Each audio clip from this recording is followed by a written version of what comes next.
अपने charismatic live prayer session में Leslie Maryam की तरफ से आप सबको सलाम।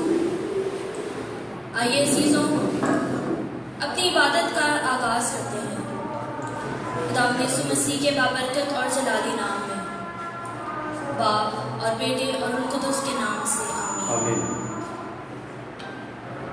अपनी इबादत के आगाज में लाजमी है कि हम अपने आप को पाक करें, खुदावंद से उसकी पाकीज़गी को चाहें, अपनी सब खताएं और गुनाह उसके पाक मज़बा पर रख दें। हम अपने गुनाहगार होने का इकरार करेंगे। तौबा का अमल, मैं मेरे खुदा अपने सारे दिल से पशेमान हूँ कि मैंने तेरे बेहद नेकी और बुजुर्गी के खिलाफ गुनाह किया है। मैं अपने सब गुनाहों से नफरत करती हूँ क्योंकि वो तुझको नाखुश करते हैं। ऐ मेरे खुदा जो सब प्यार के लायक है, और मैं मजबूती से इरादा करती हूँ कि तेरे पाक फजल की मदद से मैं हरगिज़ तुझे नाराज ना करूँगी और गुनाहों की राहों से किनारा करूँगी। आमीन। इब्तिदाई दुआ के लिए मैं बाजी नाइला को दावत देती हूँ कि वो यहाँ आए।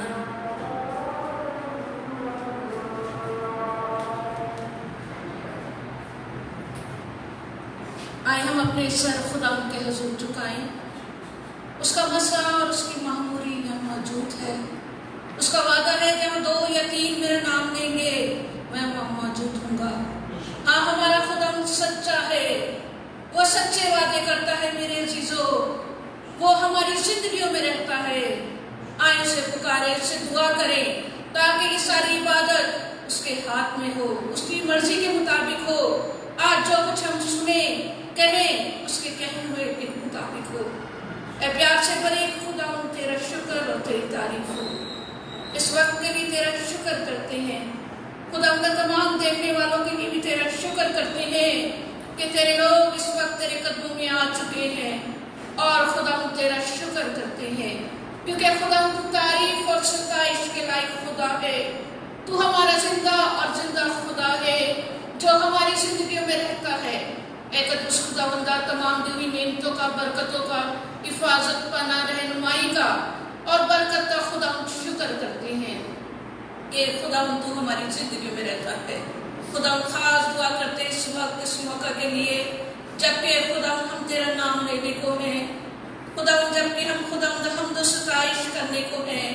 कदूस खुदावंदा लीड करने वाली बेटी को बरकत दे, बजाने वाले हाथों को बरकत दे, ताकि खुदा हम रूह और सच्चाई से तेरी प्रस्तुति करें, तेरा शुक्र करें, तेरे नाम की खुदा मुझे जयकार करें क्योंकि खुदा तू तारीफ में लायक है।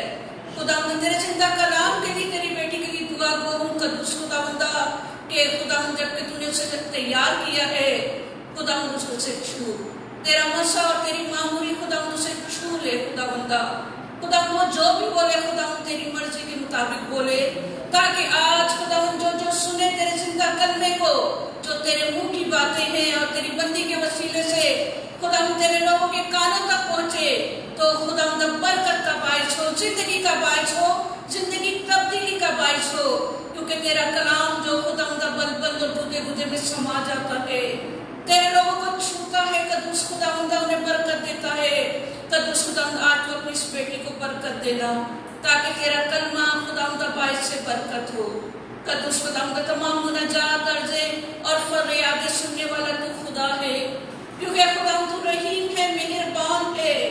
खुदा तू हमारी ही खातिर इस दुनिया में आया ताकि खुदा बनी नो इंसान निजात पाए, जिंदगी पाए, शिफा पाए, कसरत की जिंदगी पाए।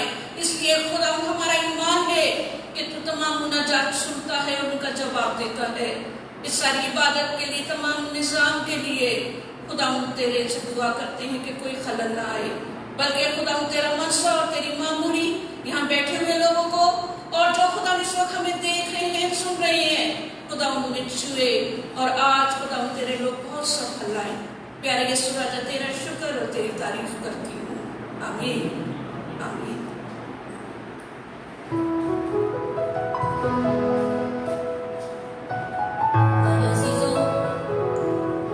अपने आप को हम खुदावंद के लिए तैयार करें, उसके नाम को मुबारक कहने के लिए उसकी परस्तिश और सताइश के लिए।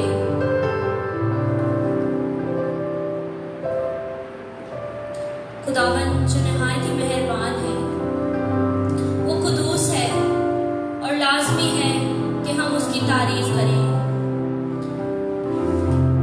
क्योंकि कोई भी इस लायक नहीं कि खुदावन के आगे ठहर सके, लेकिन फिर भी वो अपना हाथ बढ़ाकर हमें बचाता है।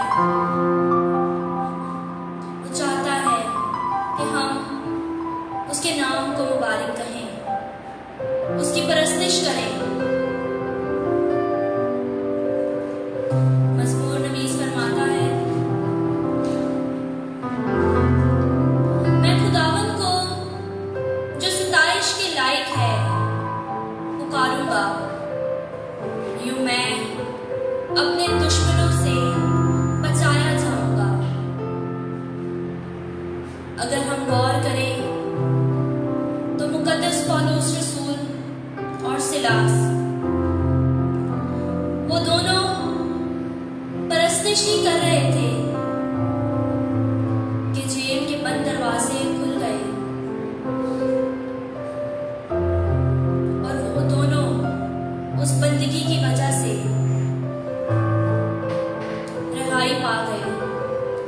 लाजमी है कि हम खुदावन की हर एक चीज के लिए जो उसने हमें अता की है उसका शुक्र अदा करें, उसकी तारीफ करें और अपने आप को उसकी खुशी से भर लें, क्योंकि जब भी हम परस्तिश करते हैं या खुदावन की तारीफ करते हैं तो हमारा दिल उस खुशी से भर जाता है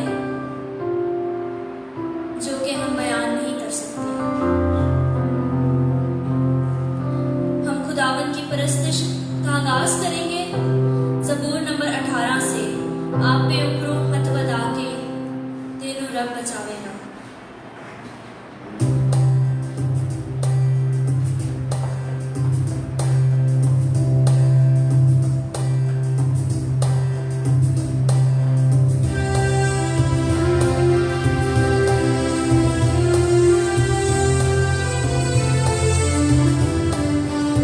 अपने हाथों का इस्तेमाल करते हुए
ऐ खुदावन, मैं अपने सारे दिल से तेरा शुक्र करूंगा, क्योंकि तूने मेरे मुंह का कलाम सुना है। मैं फरिश्तों के सामने तेरी मदह सिराई करूंगा। मैं तेरी मुकद्दस हैकल की तरफ रुक करके सजदा करूंगा और तेरी शफ़क़त और सदाकत के सबब से तेरे नाम का शुक्र करूंगा, क्योंकि तूने अपने नाम और अपने कौल को हर शय पर फौकियत बख्शी है। जिस दिन मैंने पुकारा तूने मेरी सुन ली। तूने मुझ में तक़वियत बढ़ाई। ऐ खुदावन, कुल शाहाने जहान तेरा शुक्र करेंगे जब तेरे मुंह का कलाम सुनेंगे और वो खुदावंद की राहों का गीत गाएंगे। यकीनन खुदावंद अज़ीमुल जलाल है, यकीनन खुदावंद मुताल है, फिर भी पस्त हाल पर निगाह करता है और मगरूर को दूर से पहचान लेता है। हालांकि मैं दुख के बीच चलता हूँ, तो भी तू मुझे महफूज रखता है। तू मेरे दुश्मनों के कहर के खिलाफ हाथ बढ़ाता है। तेरा दस्ते रास्त मुझे बचा लेता है। खुदावन मेरे लिए आगाज करदा काम अंजाम देगा। ऐ खुदावन, तेरी शफ़क़त अबद तक कायम है। अपनी दस्तकारी को तर्क ना करो। आमीन। हम खुदावन की परस्तिश में आगे बढ़ते हुए गीत गाएंगे, यीशु उतरा है यहाँ।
वो जो हर वक्त हमारे करीब रहता है,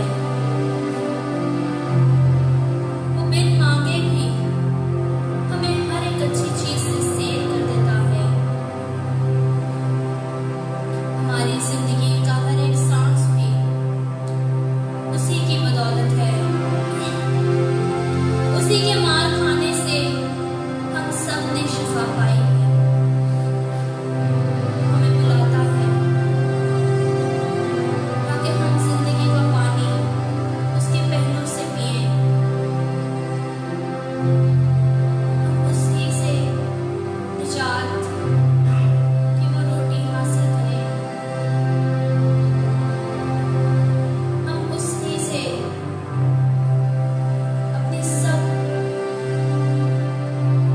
परेशानियों का हाल बयान करें। वो हमें सुनना चाहता है। वो चाहता है कि हम उससे बातें करें। वो चाहता है कि हम उससे प्यार करें। वो चाहता है कि हम अपने आप को उसके लिए तैयार करें। वो चाहता है कि हम उसके बाद की ज़ियाफ़त में शामिल हों। वो हमें अपने आप से हरगिज़ दूर नहीं होने देना चाहता। वो हरगिज़ नहीं चाहता कि हम हलाकत के फर्जंदों के हवाले कर दिए जाएं, जबकि खुद उसने हमारी ही खातिर अपने पाक बदन और खून की कुर्बानी अपने बाप के सामने चढ़ाई और हमें फिदिया देकर हासिल किया। अज़ीज़ों, लाज़मी है कि हम अपने आप को तैयार करें, अपने आप को खाली कर दें ताकि मसीह से भरे जाएं।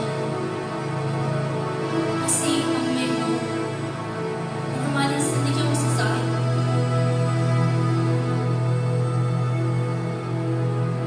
चाहिए कि हम अपने दिलों को उसकी पाक हैकल और मक़दस बनाएं। हरगिज़ ना घबराएं, क्योंकि जिंदगी और जिंदगी की मुश्किलात हमेशा हमारे साथ साथ चलती हैं। लेकिन हरगिज़ खुदावंद ने नहीं कहा कि वो हमारे साथ नहीं। वो आज बल्कि हर रोज हमारे साथ है। उसने खुद वादा किया कि मैं हर रोज तुम्हारे साथ हूँ, दुनिया के आखिर तक मैं हर रोज तुम्हारे साथ हूँ। ईमान रखें और उसे अपनी जिंदगियों में दावत दें। उसे वही मकाम अता करें जो वो हमें अता करना चाहता है। उसके पाक कलाम को सुने कि वो हमसे क्या कहता है।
जलाल बाप और बेटे और रूह कुदस का हो।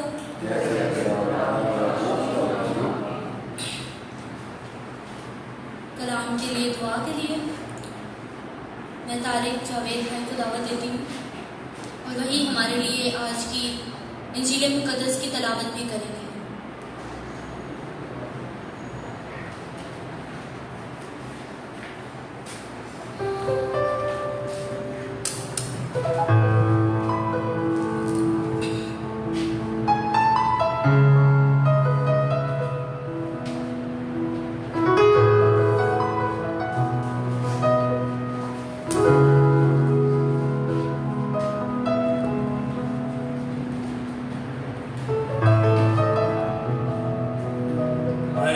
सरों को झुकाएं, खुदावंद की हजूरी को महसूस करें और आज के कलाम के लिए हम खुदावंद के हजूर दुआ करें कि खुदावंद अपना कलाम नासिल फरमाए और हमारे दिलों को अपने कलाम से, हमारी जिंदगियों को अपने कलाम से भर दे। हम दुआ मांगे। कदूस कदूस कदूस रब्बुल फाज, खुदावंद तेरा शुक्र हो, तेरी तारीफ हो खुदा बाप के तू हमें प्यार करेगा है। तेरा शुक्र हो खुदावंद तेरी सारी मोहब्बत के लिए कि तू हमें इस कदर प्यार किया, तूने हमें इस कदर ज्यादा प्यार किया कि अपना इकलौता बेटा बख्श दिया। तूने अपना कलाम नाज़िल किया, तेरा कलाम मुजस्सम हुआ तेरे बेटे यीशु की शक्ल में। तेरा कलाम हमारे दरमियान है। तेरा शुक्र हो खुदा। जिंदा जलाली यीशु, तू जो बाप का जिंदा कलाम है, तेरा शुक्र करते हैं खुदावंद इस वक्त के लिए, क्योंकि तूने कहा है जहां 2 या 3 मेरे नाम पर फराहम होंगे मैं उनके दरमियान होगा। कदूस मेहमान खुदावंद यीशु, हम तुझे सजदा करते हैं, हम तुझे अपने दरमियान वेलकम करते हैं कि तू हमारे दरमियान मौजूद है। तेरा शुक्र, तू ही सारी तारीफ के लायक है, तू ही सजदा के लायक है, तू ही तमजीद के लायक है, तू ही सारी इबादत के लायक खुदावंद है। तेरा शुक्र हो खुदावंद, तेरी तारीफ हो खुदावंद, तेरा नाम मुबारक हो खुदावंद। आज शाम खुदावंद तेरे हुजूर मिन्नत करता हूँ, तो अपने कलाम को नासिल कर। जितनी भी जाने खुदावंद तेरे कलाम के वसीले से आज बरकत पाने को है, जितने भी लोग खुदावंद तेरे सामने झुके हुए हैं, आज इस जमात को और जो लाइव देख रहे हैं, खुदावंद एक एक जान बदन और रूह को छूए, हमारी सोचों को, हमारे ख्यालों को, हमारे ज़हनों को पाक कर खुदावंद, जान बदन और रूह का सिमाले खुदावंद, ताकि खुदावंद तेरा कलाम नाज़िल हो, हमारी जिंदगियों में मजबूत जड़ पकड़े, एक तनावर दरख्त बने। तेरा कलाम हमारी जिंदगियों में एक मजबूत और तनावर दरख्त बने, ताकि हम तेरे लायक फल ला सके। खुदावंद तू हमें ब्लेस कर। आज के दिन, आज शाम हम तेरा शुक्र करते हैं और तेरी बेटी के लिए खुदा बाप तेरा शुक्र करते हैं, जो आज खुदावंद तेरे कलाम को बयान करने को है। खुदावंद तेरी बेटी के लिए तेरे हुजूर मिन्नत करता हूँ, अपनी बेटी को छू खुदावंद, अपने पाक और रूह की आग नाज़िल कर खुदावंद। आज खुदावंद ये सारी जगह तेरे पाक रूह की आग से भर जाए। तेरी बेटी को तेरे मज़हब पर लाता हूँ खुदावंद, सर से लेकर पांव तक उसे पाक रूह की आग से भर दे, अपने मस्सा से भर खुदावंद, ताकि जब तेरी बेटी तेरे कलाम को पेश करे तो खुदावंद तेरा पाक रूह उसमें से बोले। पाक रूह तेरे हुजूर मिन्नत करता हूँ, तेरे हुजूर मिन्नत करता हूँ, अपनी इस बेटी को छू, अब्बा बड़ी बरकत दे, ब्लेस कर। खुदावंद यीशु के नाम से मांगते और पाते हैं, आमीन। आमीन। आए हम आज की तलावत पढ़ेंगे खुदावंद के जिंदा कलाम में से मुकद्दस मत्ती रसूल की अंजील 8 बाब 23वीं आयत से 27वीं आयत तक हम पढ़ेंगे। खुदावंद के जिंदा कलाम में यूं लिखा है, और जब वो कश्ती पर चढ़ा उसके शागिर्द उसके साथ हो लिए, और देखो झील में ऐसा बड़ा तूफान आया कि कश्ती लहरों में छुप गई, मगर वो सोता था। तब उन्होंने उसके पास आकर उसे जगाया और कहा, आए खुदावंद बचा, हम हलाक होते हैं। और उसने उनसे कहा, आए कम एतकादो, तुम क्यों डरते हो? तब उसने उठकर हवाओं और झील को डांटा तो बड़ा अमन हो गया। और लोग ताज्जुब करके कहने लगे कि ये किस तरह का आदमी है कि हवाएं और झील भी इसकी मानते हैं। पाक कलाम के पढ़े और सुने जाने पर खुदावंद की बरकत हो। खुदावंद तेरा शुक्र हो।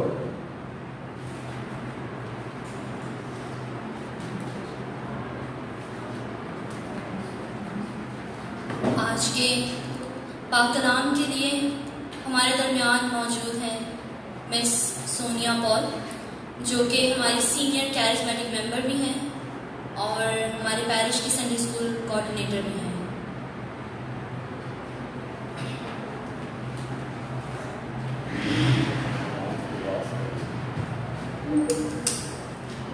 आए मेरे अजीजों, हम 1 मिनट की खामोशी में अपनी आंखों को बंद करें। सलमान नबी हिकमत की किताब में कहता है कि हम अपने सामने की बातों को मुश्किल से समझ पाते हैं, तो कौन है जो हमें आसमान के भेद समझाएगा अगर खुदा अपनी हिकमत की रूह अता ना करे। हम में से हर एक खुदावन से फजल मांगे कि आज जो भी बात कही जाए, जो अल्फाज हों, वो आपके लिए हों, आपकी ज़िंदगी के लिए हों। खुदावन जो दिलों और गुर्दों का जानने और जांचने वाला है, जो आपकी ज़रूरतों को जानता है, जो आपके हालात को जानता है। और खुदावन अपने पाक रूह का मसा दे इस पूरे कलाम में आपका ईमान बढ़े। मसीह हमारे खुदावन के वसीले से आमीन। आमीन। खुदावन में मेरे अजीजों, ये वाक़या जो आज हमने अंजील में से सुना है, हम इससे बखूबी वाकिफ़ हैं। मुकद्दस मत्ती की अंजील में, मुकद्दस मरकज़ की अंजील में और मुकद्दस यूहन्ना, तीनों अनाजील के अंदर ये वाक़या मौजूद है, जब खुदावंद यीशु मसीह अपने शागिर्दों के साथ कश्ती में सवार होते हैं। और मरकज़ की अंजील में लिखा है कि वो यीशु मसीह उनको हुक्म देते हैं कि आओ हम कश्ती में बैठें और पार चलें, आओ पार चलें। और जब वो कश्ती में जाते हैं तो रास्ते में तूफान आ जाता है। एक और इसी तरह का वाक़या जो 3 अनाजील के अंदर मौजूद है, मुकद्दस मत्ती में, मुकद्दस लूका में और मुकद्दस यूहन्ना में, वो वाक़या है जब खुदावंद यीशु मसीह शागिर्दों को भेज देते हैं कि वो कश्ती में पार जाएं और खुद पहाड़ पर जाकर दुआ करते हैं। और मैं सोच रही थी कि ऐसी क्या बात है कि चारों अनाजील बार बार इन वाक़यात पर गौर करने का हमें मौका देती हैं। तकवीन की किताब से लेकर मुकाशवा की किताब तक बाइबल मुकद्दस में बार बार तूफान और पानी का जिक्र है। अगर आप में से कभी किसी को समुंदर पे जाने का मौका मिला है या कोई समुंदर में अगर नहाता है तो उन्हें पता है कि जब हम पानी के अंदर चले जाते हैं तो लहरें इतनी ऊंची होती हैं या कभी कभी इस कदर ऊंची आ जाती हैं कि हमें और कुछ नज़र ही नहीं आता सिवाय उस पानी के, सिवाय उन लहरों के सवाए उनके शोर के, सवाए उनकी आवाज़ के। और यही कुछ आज जिन हालात में से हम गुजर रहे हैं, यही है। हर तरफ एक शोर बरपा है, कहीं पे कोई और बात नहीं है, सब कोरोना वायरस की बात करते हैं। डर और खौफ, बच्चों के एग्जाम्स का क्या होगा, बच्चों के फ्यूचर का क्या होगा, क्लासेस कैसे होंगी, मुख्तलिफ किस्म के सवालात हमारे दिलों में जन्म लिए हुए हैं।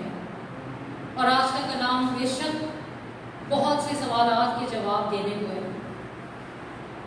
तकवीन की किताब उसके पहले ही बाब में लिखा है कि इब्तिदा में पानी था और रूहे खुदा पानियों पर जुम्बश करता था। और मुकाशवा की किताब के आखिरी बाब में 21वें बाब में लिखा है कि जब सब चीज़ों का खात्मा होगा तो समुंदर का भी खात्मा हो जाएगा।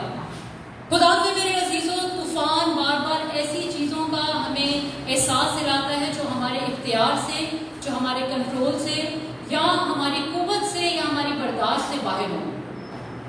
किसी भी किस्म का तूफान हो, बीमारी का, फाइनेंशियल क्राइसिस का, लड़ाई झगड़ों का, नफरतों का, घरेलू नाइतफाकियों का, हर किस्म का तूफान, हर ऐसी सिचुएशन जिसका हमारे हाथ में कोई इख्तियार नहीं है, जिसके लिए हम बेबस हैं, वही हमारी ज़िंदगी का तूफान बन जाता है। इस हवाले में जो आज हमने पढ़ा है मुकद्दस मत्ती की इंजील 8वें बाब में से, अगर हम इसी को मरकज़ के तो लिखा है कि यीशु शागिर्दों को खुद कहते हैं आओ पार चलें। वो उसके साथ जा रहे होते हैं, लेकिन इसके बावजूद तूफान आया है। अक्सर और अभी भी ये जब कोरोना वायरस की बात होती है तो लोग कहते हैं कि शायद ये कोरोना वायरस इसलिए आ गया क्योंकि लोगों ने बहुत ज़्यादा गुनाह किया, और जैसे नूह के ज़माने में हुआ था वैसे अब भी हो रहा है कि दुनिया ख़त्म होती जा रही है। बारहा बाइबल मुकद्दस तूफानों का जिक्र करती है, और नूह के ज़माने में जो तूफान आया बेशक वो इसीलिए था क्योंकि बहुत ज़्यादा गुनाह हुआ था। यूनुस जब खुदावंद की नाफरमानी करता है और रहनुमा की बजाय, तब तूफान आ जाता है क्योंकि खुदा उसे रोकना चाहता है। रसूलों के अमाल 27वें बाब में भी कुछ ऐसे ही तूफान का जिक्र है। जब पौलुस रसूल कैद में होता है और उसको रोक ले जाया जा रहा होता है, वो कहता है कि हमें ये सफ़र नहीं करना चाहिए, उसके बावजूद वो सफ़र करते हैं, तो तूफान आता है और कश्ती टूट जाती है। लेकिन आज जो तूफान आ रहा है वो नाफरमानी की वजह से नहीं आ रहा। मत्ती की इंजील में लिखा है कि यीशु उनके साथ खुद है और उसके बावजूद तूफान आया है। इसका मतलब है कि जो कुछ हमारे साथ हो रहा है उसके ऊपर कोई भी हतमी फैसला देना, हम जान नहीं सकते कि हमारे साथ क्यों कुछ बुरा हो रहा है। बुराई के पीछे क्या हमारे गुनाह है या बुराई में खुदा का कोई मंसूबा है? क्या है ये, क्यों हो रहा है, ये जानना, इसी उलझन में हम लगे रहते हैं और इस उलझन में हम वो भूल जाते हैं जो खुदा हमारे साथ करना चाह रहा है। जब खुदा यीशु मसीह पहली दफा शागिर्दों को कहते हैं कि पार चलें, तो उनके साथ कश्ती में रवाना होते हैं और तूफान को थामते हैं। लेकिन दूसरी दफा जब उनको कहते हैं कि पार जाओ, तो खुद नहीं जाते, पहाड़ पर खड़े रहते हैं। क्यों खुदावंद ऐसा करते हैं? और हम देखें तो हमारी जिंदगी में भी बार बार कुछ वाकयात रूनुमा होते हैं। ऐसा लगता है कि एक दफा हुआ और दोबारा वही सिलसिला शुरू हो गया। क्यों ऐसा हमारे साथ होता है? क्यों वही तूफान आ खड़ा होता है? इसका जवाब बड़ा मुख्तसर और बड़ा सादा सा है। हर हालात के अंदर खुदावंद यीशु मसीह सिर्फ एक ही काम करना चाहते हैं, और वो काम है हमारे ईमान को बढ़ाना, कि हम उसके ऊपर भरोसा करें, हम उसके ऊपर इन्हिसार करें। पहली बार यीशु मसीह गद्दी पर सोए हुए होते हैं और शागिर्द उसको जगाते हैं और कहते हैं उठ, हम हलाक हुए होते हैं। और यीशु उनको डांटते हैं कि क्या तुम अब भी ईमान नहीं लाते? और दूसरे वाक़ये में जब यीशु पास नहीं है, वो एक दर्जा और बढ़ जाते हैं। कलाम मुकद्दस में लिखा है कि यीशु मसीह जब पहाड़ पर चले जाते हैं तो वो पहली नहीं, दूसरी नहीं, तीसरी नहीं, बल्कि चौथी घड़ी के करीब उनके पास चलकर आते हैं। तूबिया की किताब बहुत खूबसूरत वाकया है एक शख्स का जिसका नाम तोबत है, और बताया गया है कि वो बहुत रासबाज शख्स था, खुदा परस्त शख्स था, लोगों की मदद करता था। इस कदर नेक था कि वहाँ पर जब वो असीरी में था तो अपने लोगों को छुप छुप कर दफनाया करता था। शायद कुछ ऐसा ही था जैसे अब कोरोना वायरस वालों को दफनाने की इजाज़त नहीं है, शायद कुछ ऐसा ही था उस वक्त कि इसराइलियों को इजाज़त नहीं थी वो अपने मुर्दे दफन करें, तो वो छुप छुप कर रात को जाता था और उनको दफनाता था।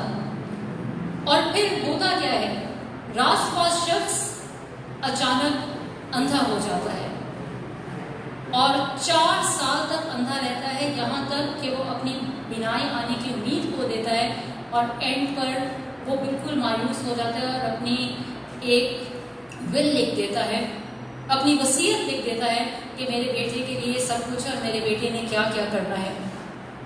इसी तरह यहूदी की किताब में अल्फाना बादशाह हमला करने की कोशिश करता है इसराइल पर, और जब वो हमला करता है तो लिखा है कि जितने भी इसराइल के लोग थे वो सब दुआ में सरगर्म थे। उस टाइम पर वो हमला करते हैं जब उनकी दुआएं अरूज पर थी, जब उनके रोजे अरूज पर थे और वो खुदावंद के साथ बहुत ज्यादा गहरे ताल्लुक में थे। तो तूफान सिर्फ उस वक्त नहीं आते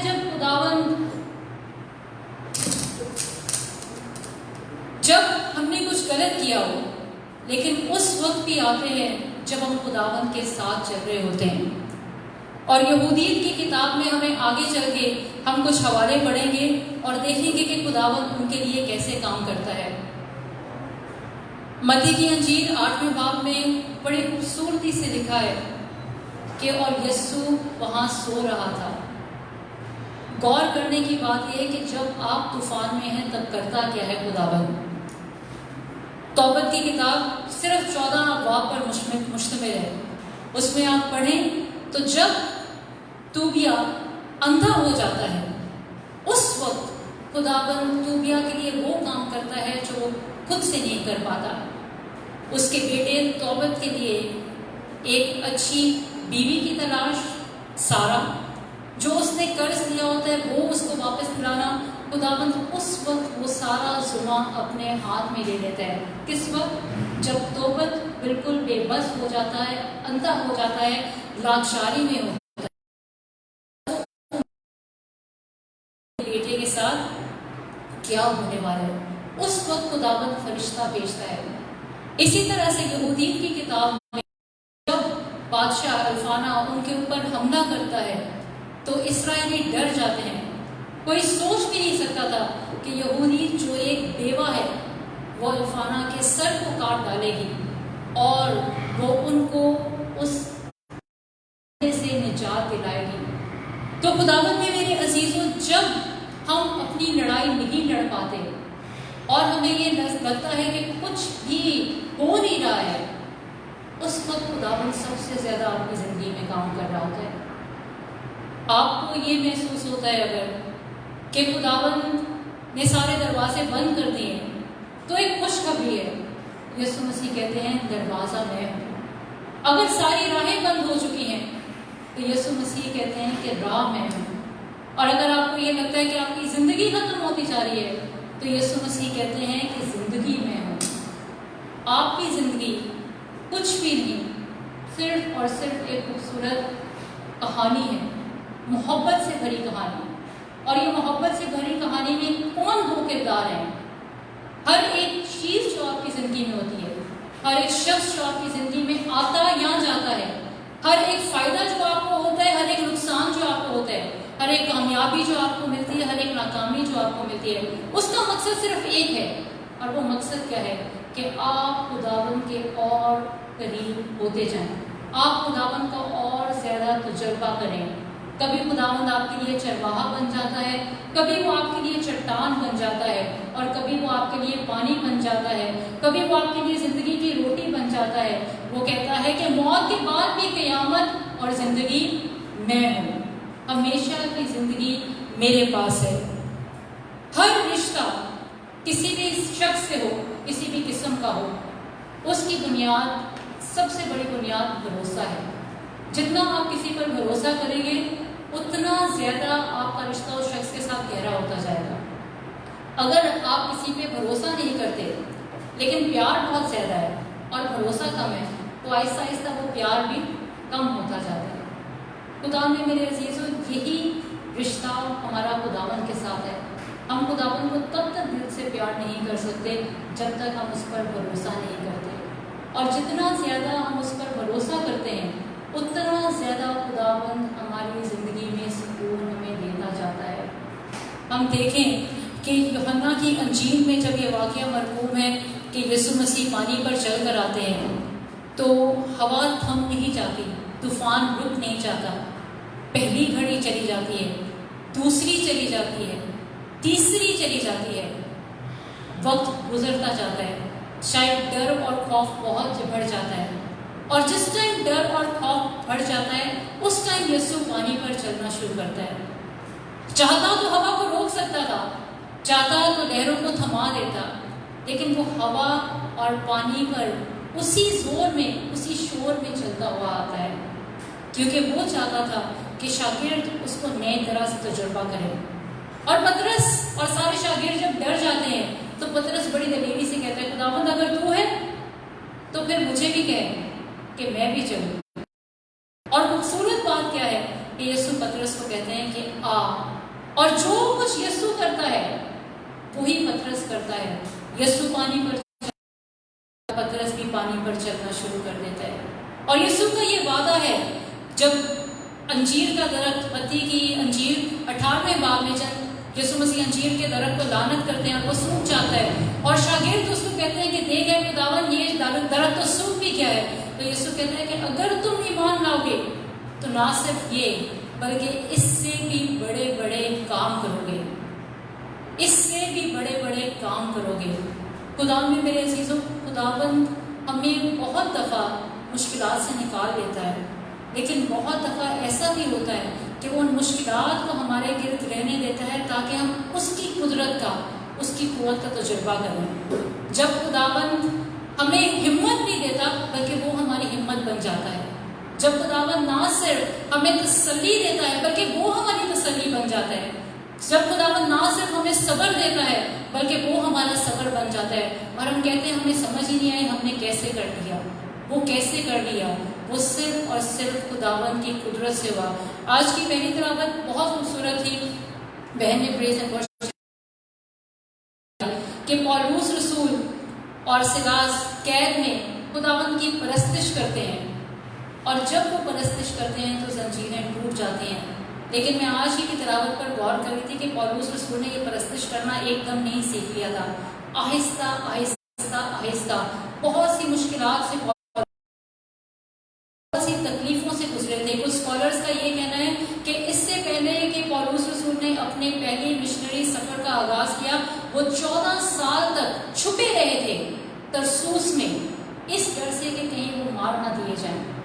उसके बाद उन्होंने मिशनरी अपना सफर का आगाज किया, और उसके बाद जो उन्होंने किया वो आप जानते हैं। तो बहुत दफा खुदा आपको खामोशी में रखता है, छुपा के रखता है, अलहदगी में रखता है, ताकि आप उसका गहरा तजुर्बा करें।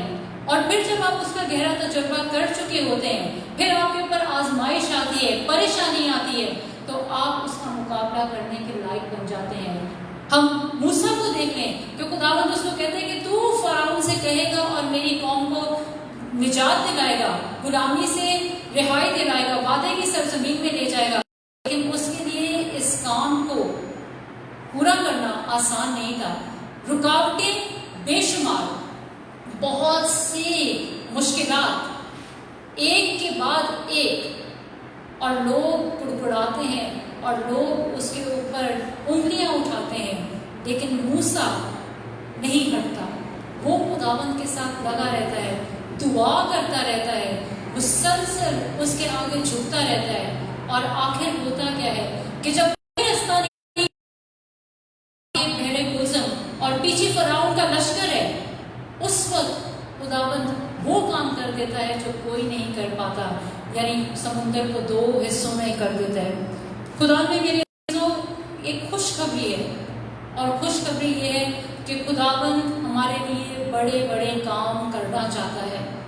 वो कादर मुतलक है। ज़बूर 29 में उसके 10वें बाब में लिखा है, खुदाबंद तूफान के ऊपर है, खुदाबंद। और इशाया 29 बाब में खुदाबंद भी फरमाता है कि मैंने तुम्हें अपनी हथेली पर खोद रखा है। यानी अगर खुदावन तूफान के ऊपर तक नशी है और उसने हमें अपनी हथेली पर खोद रखा है, तो हम तो उसके हाथ में हैं। तूफान तो हमारे नीचे है। सिर्फ अपनी सोच, अपना फोकस बदलने की जरूरत है। याद रखें, डर हर वक्त हमारी जिंदगी में आएगा किसी ना किसी तरह से, क्योंकि ये शैतान का एक हथियार है। मुकद्दस पौलुस रसूल इसीलिए बड़ी खूबसूरती से इफिसियों के नाम खत उसके चौथे बाब की 23वीं आयत में कहते हैं कि हमें अपनी अकल की निस्बत नया बनना है। अकल की निस्बत नया बनना मतलब पुरानी बातें छोड़ देनी है। और फिर वो फरमाते हैं कि अगर खुदा हमारे साथ है तो कौन हमारा मुखालिफ होगा। रोमियो के नाम खत 8वें बाब की 31वीं आयत में, अगर खुदा मेरे साथ है तो कौन मेरा मुखालिफ होगा। मेरा मुखालिफ होगा? क्या ये कर्जे मेरे मुखालिफ होंगे? का ना होना मेरा मुखालिफ होगा? क्या लोगों की लान तान मेरी मुखालफत करेगी? क्या मेरा रद्द किया जाना मेरा मुखालफत होगा? कुछ भी मेरी मुखालफत नहीं कर सकता। सिर्फ एक चीज है जो मुखालफत करेगी, और वो है आपकी अपनी सोच। क्योंकि आप अपनी ही सोच में इस कदर कैद हो जाते हैं कि कैसे होगा कि हम खुदावंद की। मैं यहूदीयत की किताब में से एक छोटा सा हवाला पढ़ना चाहूंगी आपके लिए, ताकि हमें ये पता चले कि किस तरीके में रहते हुए खुदावंद की सलामती, खुदावंद के अमन का हम तजर्बा कर पाते हैं। यहूदीयत की किताब 4 बाब की 12वीं आयत से, जान लो कि खुदावंद तुम्हारी दुआओं को कबूल करेगा। जान लो कि खुदावंद तुम्हारी दुआओं को कबूल करेगा, बशर्ते कि खुदावंद के सामने रोजा और नमाज में मुस्तकिल रहो। खुदावंद दुआ कबूल करेगा बशर्ते कि तुम खुदावंद के सामने रोजा और दुआ में मुस्तकिल रहो। इलियास नबी 3 साल तक कहत पड़ता है, बारिश नहीं होती। खुदावंद उसको वादा करता है, पहला मलूक उसके 18वें बाब में पहली आयत में, कि बरसात होगी। और वो पहाड़ पर चला जाता है 41 आयत से और दुआ करना शुरू करता है। और अहाब को कहता है कि जा देख कोई बादल आया, घुटनों के बल हो जाता है। वो कहता है कुछ नहीं आया। 7 बार वो दुआ करता है और वो उसको कहता है कि जा और देख। और 7वीं बार जब दुआ करता है तब एक छोटी सी बदली नजर आती है। बाइबल कहती है छोटी सी बदली, छोटा सा निशान नजर आता है। और उस छोटे से निशान पर वो ईमान लाता है। वो कहता है जा बादशाह को बोल कि अब बरसात होने वाली है। और अहाब हैरान होता है, लेकिन हम देखते हैं कि वो दुआ करता रहता है। यीशु मसीह खुद हमें नमूना देते हैं एक बेवा का जो बेइंसाफ काजी के पास जाती है अपना मुकदमा लेकर, कि वो बार बार उसके पास जाती है जब तक कि वो उसकी दुआ का जवाब नहीं दे देता। यहूदीयत की किताब में आगे पढ़ते हैं, खुदावंद के बंदे मूसा को याद करो कि उसने अमालेकियों को कैसे मगलूब किया, जो अपनी बहादुरी और अपनी ताकत और अपने लश्कर और अपनी ढालों और अपनी गाड़ियों और अपने सवारों पर भरोसा रखते थे। देखें जो मुखालिफ ताकतें हैं वो कितना भरोसा रखी हुई हैं, ताकत पर, लश्करों पर, ढालों पर, गाड़ियों पर, सवारों पर भरोसा रखते थे। तो उसने उन्हें तलवार से लड़ाई करके नहीं बल्कि सरगर्म दुआओं से मगलूब किया। ऐसे ही इस्राएल के सब दुश्मन होंगे, ऐसे ही मेरे सब दुश्मन होंगे, ऐसे ही आपके सब दुश्मन होंगे। कैसे?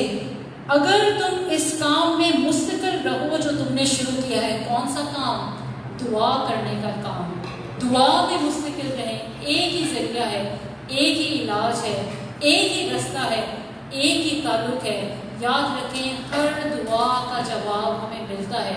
हम समझ नहीं पाते, लेकिन दुआएं खुदावंद हमें जवाब देता है और वो कभी भी हमें रद्द नहीं करता। वो कभी धुतकारता नहीं है। अपने वक्त पर अपने तरीके से वो हमारे साथ साथ रहता है और जो हमने सोचा होता है वो उससे बढ़कर हमारे लिए काम करता है। एक कहानी के साथ मैं आज के कलाम का इख्तिताम करूंगी। हम एक टैबलेट, गोली, मेडिसिन की मिसाल लें। कोई बीमारी हो जाती है, डॉक्टर जब हमें कहता है कि ये खा लो, तो हमारा बड़ा भरोसा होता है कि एक गोली भी हम खा लेंगे तो शिफा मिल जाएगी। एक कलाम की आयत आपकी ज़िंदगी को बदल सकती है, क्योंकि वो खुदावंद की कई हुई बातें हैं। अगर इंसानी बनाई हुई मेडिसिन के अंदर इतनी ताकत है तो खुदावंद के कलाम में कितनी ताकत है। ज़रूरत उस पर भरोसा। खुदा हमें उठाना चाहता है, शैतान वहीं हमें हलाक करना चाहता है। और वो क्या हलाकत करना चाहता है? वो हमारे ईमान को ठेस पहुंचाना चाहता है ताकि हम बददिल हो जाएं और हम उसके साथ अपना रिश्ता कमज़ोर करके आखिर में वो हमारा रिश्ता उससे तोड़ दे। रोमियो उसके 8वें बाब की 27वीं और 28वीं आयत बहुत खूबसूरत है। तमाम चीज़ें मिलकर उनके लिए जो खुदा से प्यार करते हैं भलाई पैदा करती हैं।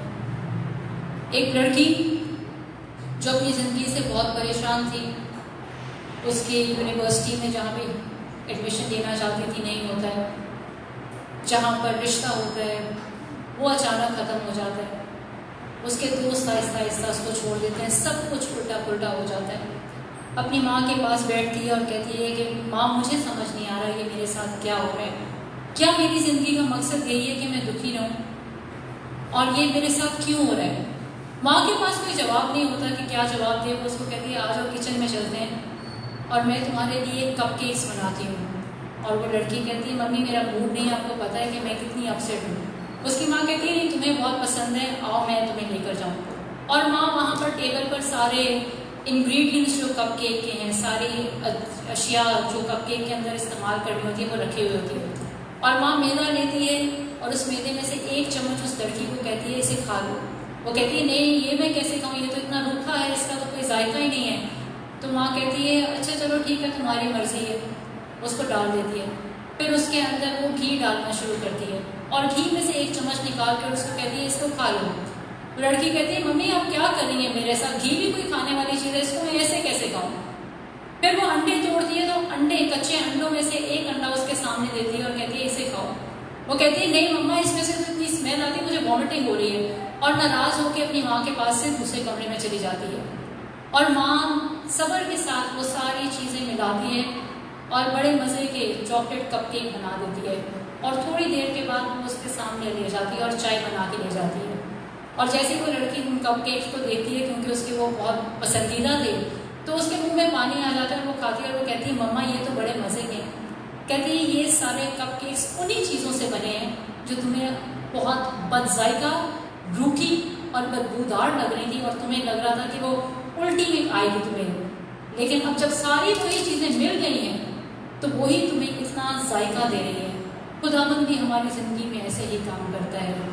मुश्किलात, परेशानियाँ, तकलीफ़ें, दुख, जो कुछ भी आपकी ज़िंदगी में आ रहा है, ईमान रखें कि खुदावंद कहता है कोई हथियार जो तेरे मुखालफत में बना है वो काम ना आएगा।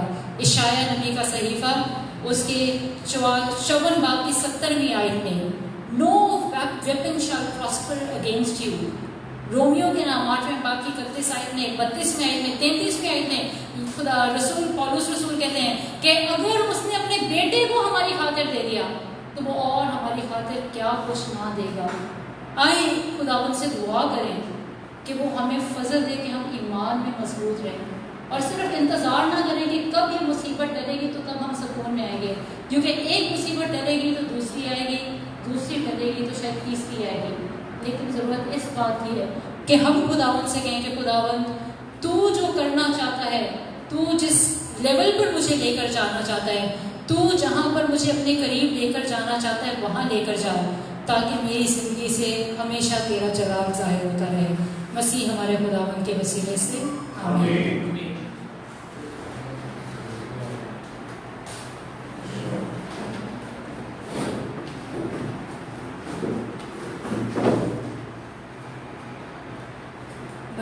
खूबसूरत अंदाज से आज का कलाम हमारे सामने में सोनिया ने पेश किया। बेशक खुदावंद हमारे ईमान को परखता और बढ़ाता, वो हमें अकेला नहीं छोड़ता, बल्कि थोड़ी देर के लिए हमसे जुदा जरूर होता है ताकि हम उसकी और बड़ी कुदरत को जानें, और फिर वो अपना हाथ बढ़ाकर हमें बचा लेता है, हमें उठा खड़ा करता है, वो हर लिहाज से हमें तस्कीन देता है। इस तरह मिस सोनिया ने बताया कि कभी वो हमारे लिए राह बन जाता है, कभी जिंदगी का पानी और रोटी बन जाता है, कभी वो नूर बन जाता है। इसी तरह वो हर लिहाज से हमें तस्कीन अता करता है। खुदावंद अपनी कुदरत को बेमिसाल तरीकों से जाहिर करता है जो हमें कभी समझ नहीं आ सकता, लेकिन अगर हम उसके कलाम को पढ़ें तो हम जरूर जानेंगे कि किस तरह से वो हमें उठा खड़ा करता है। यहूदियत और तोबिया की दोनों किताबें मैं समझती हूँ कि हमारी जिंदगी के लिए बहुत अहम है, क्योंकि उन दोनों किताबों में ऐसे वाक़यात हैं जो हमारी रूह को झंझोड़ के रख देते हैं। एक ऐसे शख्स की कहानी, एक ऐसी लड़की की कहानी, एक ऐसी बेवा की कहानी जो हम सोच भी नहीं सकते खुदावंद उनसे वो काम लेता है। अगर हम तौबत की तरफ देखें और सारा की तरफ देखें तो किस तरह से उनकी जिंदगी में खुदावंद काम करता है और उन्हें रिहाई बख्शता है। आए हम भी अपनी तमाम तर गुनाहगार और वह तमाम तर नाम जो हमारे पास आए हैं कि हम उनके लिए दुआ करें, खुदावंद की पाक हुजूरी में रखें। मैं दावत दूंगी वसीम भाई को कि वो आज के तमाम तर गुनाहगार खुदावंद की पाक हुजूरी में रखें।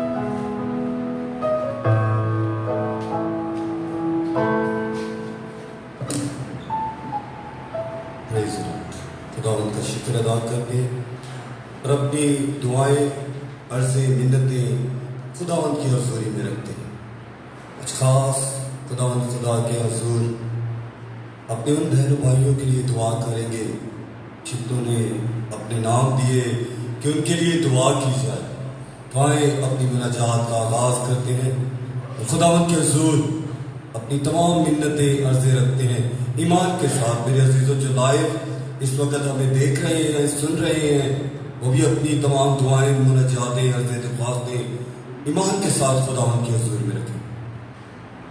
हम दुआ करें तमाम ईमानदारों के लिए जो मसीह यीशु पर ईमान रखते हैं कि खुदावंद खुदा उनके ईमान को और ज़्यादा मजबूत करे।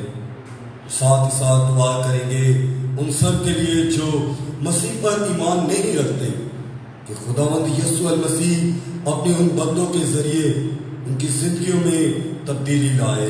अजीजों, इस मकसद के लिए दुआ करें। हम दुआ करेंगे तमाम डॉक्टर्स के लिए, नर्सिस के लिए और पैरामेडिकल स्टाफ के लिए कि खुदावंद खुदा उनको अपनी पनाह में रखे ताकि वो जोश और जज्बे के साथ इंसानियत की और ज़्यादा खिदमत करते रहें। अजीजों, दुआ करें।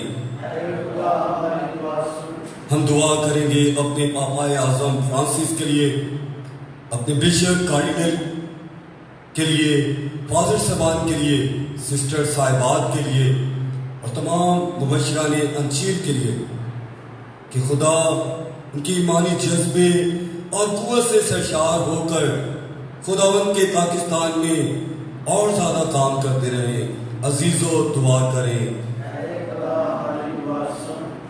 हम दुआ करें, खास दुआ करेंगे उन सब के लिए जो इस वक्त इस इबादत में शामिल हैं और देख रहे हैं, इस दुआ को सुन रहे हैं कि खुदा उन सबको बारीक फजाइल से अता करे और अपनी बरकत और कसरत की बरकत उन पर नाजिल करे। अजीजों, इस मकसद के लिए हम वो तमाम बहनों भाइयों के लिए खास दुआ चाहेंगे जो इस वक्त आज उन्हें अपने पाक और पवित्र अपने नाम दिए और भी हम उनके नाम लेंगे कि खुदा आज उन्हें अपने शफकत भरे हाथों से छुए। मार्शर का टेस्ट जिन्होंने करवाया है और खास दुआ है कि टेस्ट को अपने पाक और पवित्र हाथों ताकि हम के लिए दुआ करेंगे जो हार्ट पेशेंट है, सुहेल अख्तर के लिए अच्छी सेहत के लिए कि खुदा उनको अच्छी सेहत अता करे। फालिज की पेशेंट है आंटी मरियम मुश्ताक जिनका मैदे का मसला है। अरशद के लिए नौरीन और उनके हस्बैंड इलियास के लिए जो बेरोजगार है। नसीम मॉरिस के घराने के लिए, नीलम कलीम के लिए जिन्होंने खास शिफा के लिए कहा कि खुदा उन्हें आज अपने पाक हाथों से छुए। शमाउन हैरमन के लिए दुआ करेंगे जो मुंह के कैंसर में मुब्तला है कि खुदा आज अपने इन बेटे बेटियों पर अपना कसरत भरा हाथ रखे और इनके ईमान के वसीले से आज इन्हें शिफा दे, क्योंकि खुदावंद के नाम में ही शिफा है। खुदावंद शिफा का मंबा है। आज उन छिले हुए हाथों से खुदावंद इन्हें मसा करे। अजीजों, इस मकसद के लिए दुआ करें।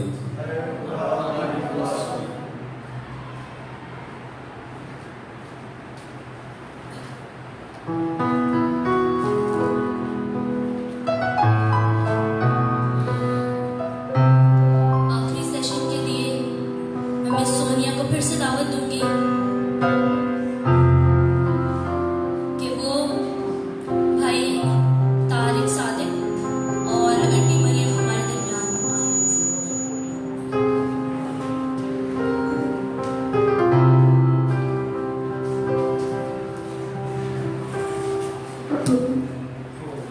आए मेरे अजीजों, हमें देख रहे हैं, आए खुदावन के हजूर में खड़े हो जैसे पतरस खड़ा हो गया।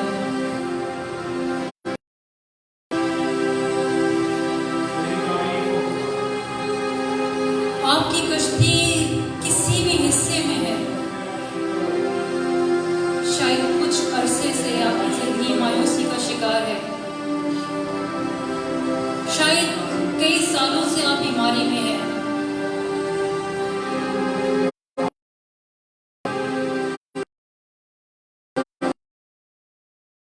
लड़ाई झगड़े हैं, आप अपनी रूहानी जिंदगी के लिए परेशान हैं, बच्चों की नाफरमानी,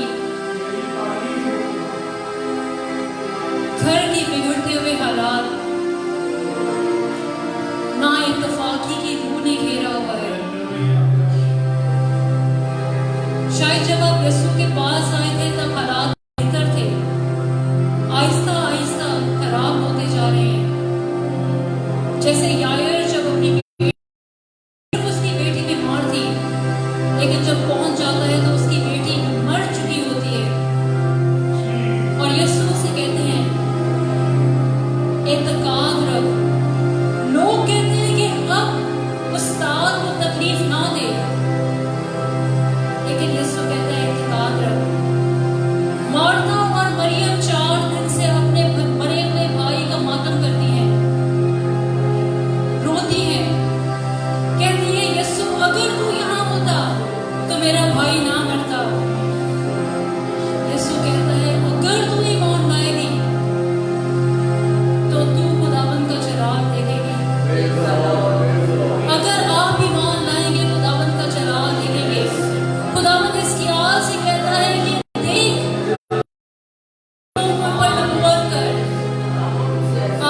घर के हालात की सूखी हड्डियों पर, फाइनेंशियल क्राइसिस पर, बीमारी पर नबूवत करे कि हमारा यीशु जिंदा खुदा है। मंजिल खुदावन चल भी आ रहा है। शुभ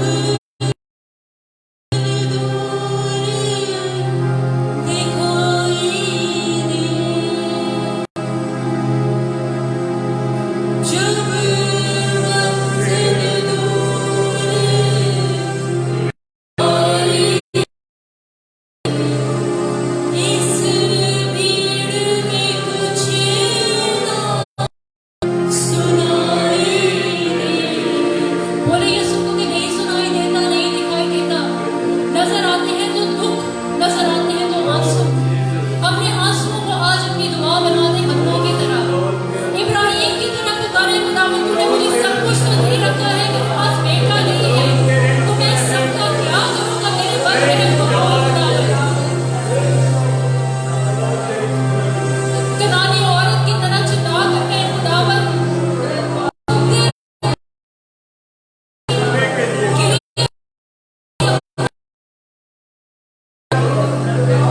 तू बात ही कह देगा, खुदावंद मेरा नौन का शिफा पा जाएगा, मेरे घर के हालात बदल जाएंगे।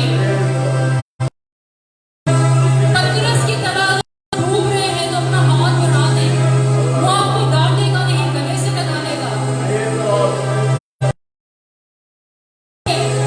इब्राहिम की तरह जल्दबाजी की है, सारा की तरह जल्दबाजी की है, हालात बिगड़ गए हैं, लेकिन खुदावंद उनमें से भलाई पैदा कर सकता है।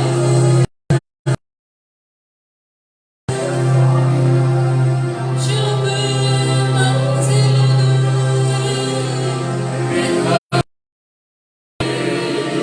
इस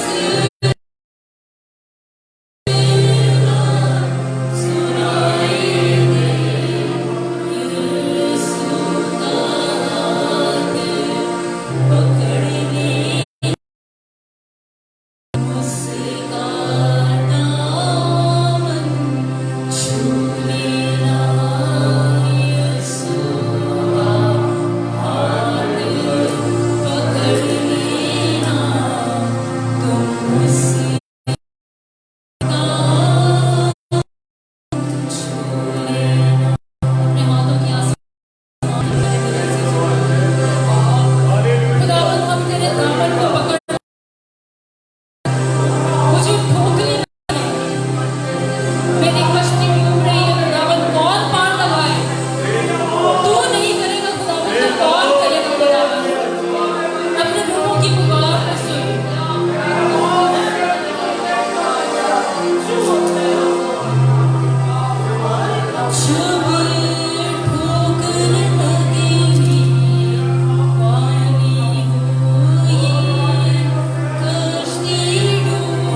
walk that